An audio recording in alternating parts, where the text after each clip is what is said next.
Bonjour, voici un tutoriel sur comment utiliser le document fil rouge tutorat qui se trouve dans notre dossier partagé pour les cours de français. Donc, nous allons commencer par rentrer dans Google Drive. Donc, je vous rappelle, comme je vous l'ai expliqué dans le premier tutoriel, que si vous n'êtes pas connecté en haut à droite, vous devez vous connecter. Donc, je vous refais la manipulation rapidement. Donc, vous utilisez votre adresse d'email, vous faites suivant. Ensuite, le mot de passe. Donc là, ça charge. Et ensuite, vous ouvrez dans Drive. D'accord? Donc ça, c'est si vous avez accédé par le lien. Mais sinon, vous pouvez accéder directement en entrant dans Google Drive et en allant dans votre dossier français étudiant. Donc, dans le dossier français étudiant, donc français votre prénom en fait, il y a un fichier qui s'appelle fil rouge tutorat FLE. Donc en fait, ce document est très important parce que c'est un document de suivi, c'est un fil rouge entre vous et moi.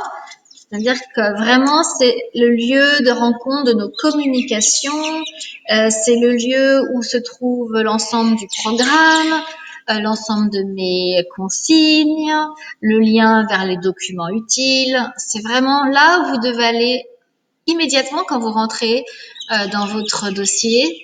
Si vous voulez faire l'auto-apprentissage, revoir vos cours, etc., c'est vraiment le document de référence. C'est pour ça qu'il est très important. Donc, je vous montre comment il s'organise. Donc, je l'ai créé après notre rendez-vous Skype gratuit. Donc, à ce moment-là, je crée ce document et j'ajoute ici une carte mentale que vous devez voir dans votre document à vous, qui est en fait un résumé de ce qu'on s'est dit en termes de besoins, d'objectifs, comment on allait s'organiser, etc. Donc là, c'est un rappel que je mets ici sous forme d'image. Ensuite, je vous mets ici une ressource utile qui est une carte d'auto-apprentissage. Donc, vous cliquez sur le lien comme ça. Et donc, va s'ouvrir une carte mentale. Donc, cette carte mentale est commune à l'ensemble de mes étudiants. C'est le seul document là que je vous donne qui n'est pas personnalisé. Et donc, ça reprend les différentes choses que vous pouvez faire en autonomie, donc en auto-apprentissage. Vous écrivez des notes du cours précédent, vous révisez, vous faites des exercices, vous écrivez, vous parlez, vous lisez, vous écoutez, etc. L'ensemble des choses que vous pouvez faire, sachant que ce qui est numéroté est le plus important. Et donc, il y a aussi des éléments que vous pouvez cliquer. Par exemple, ici, si vous cliquez, vous avez le texte qui apparaît, même si vous cliquez pas d'ailleurs, en posant juste votre souris, un texte supplémentaire qui apparaît ici. Et si vous avez une flèche, c'est un lien externe. Donc, si vous cliquez, vous allez directement au lien externe. Je vous fais des recommandations pour lire, pour écouter des émissions de radio-télévision, des magazines, des livres, etc. Donc, évidemment, ça, c'est à faire en fonction de votre niveau. Mais bon, vous avez des idées. Si vous voulez faire plus que ce que je vous ai proposé, eh bien, vous pouvez piocher ici des idées. Donc, voilà pour le travail en autonomie. Je referme. Ensuite, dans le fil rouge, vous avez le sommaire, c'est-à-dire l'ensemble des dates de nos rencontres par Skype, avec aussi l'auto-apprentissage. Donc, dans ce sommaire, si vous cliquez, par exemple, sur vendredi 8 juillet, ici, vous allez directement à la page. C'est important quand vous aurez plusieurs cours avec moi, vous n'avez pas besoin de faire dérouler le document, vous allez directement à la date. Donc, comment ça s'organise? Donc, à chaque fois, avant un cours, je vous demande ici de remplir ces 3 petites parties avant la classe. La première partie s'appelle les points importants de la classe précédente. Donc, vous allez inscrire en fait qu'est-ce qu'on a fait. Quels sont les points qu'on a abordés, qu'est-ce que vous avez retenu, etc. Vous êtes libre d'écrire ce que vous voulez, sachant que c'est un exercice pour vous aider à mémoriser ce que l'on a fait et aussi avoir une trace. On se rend compte rapidement que l'on fait beaucoup de choses pendant cette formation. Et donc souvent, c'est en regardant en arrière qu'on s'en rend compte. Ensuite, la deuxième partie, c'est les activités demandées. Donc là, je vous demande en fait d'écrire des commentaires ou des questions sur ce que je vous ai demandé de faire comme auto-apprentissage.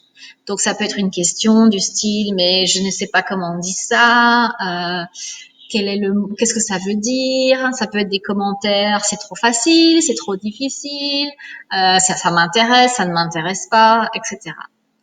Et la troisième partie, c'est est-ce que vous avez fait quelque chose en plus que ce que je vous ai proposé. Donc, ça peut être des choses que vous avez prises sur la carte d'auto-apprentissage, mais par exemple, vous avez regardé un film à la télé en français, vous avez lu un article, vous avez écouté une chanson en français, n'importe quoi, écrivez-le. Ça vous permet, pour vous et pour moi, en fait, on se rend compte que de tout ce que vous avez fait en contact avec la langue française dans une semaine. Voilà. Ici, dans cette partie-là, vous allez écrire en fonction de votre niveau. Hein. Donc, si vous n'êtes pas un niveau très avancé en français, vous allez sûrement faire des fautes d'orthographe ou de grammaire. Ce n'est pas grave du tout.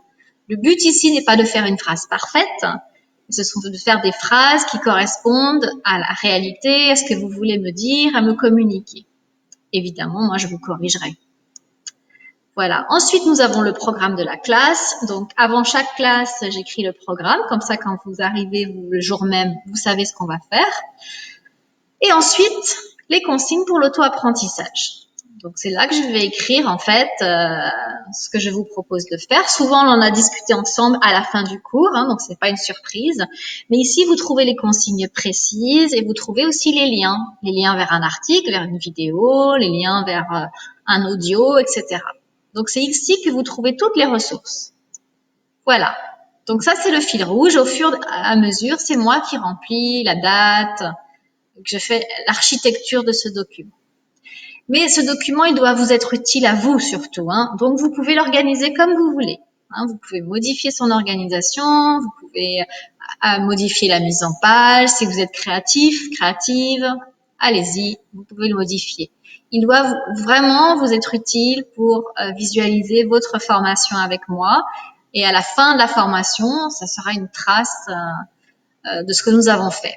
Évidemment, si vous avez envie ou besoin de faire des notes écrites de votre côté, sur papier par exemple, vous pouvez le faire. D'accord?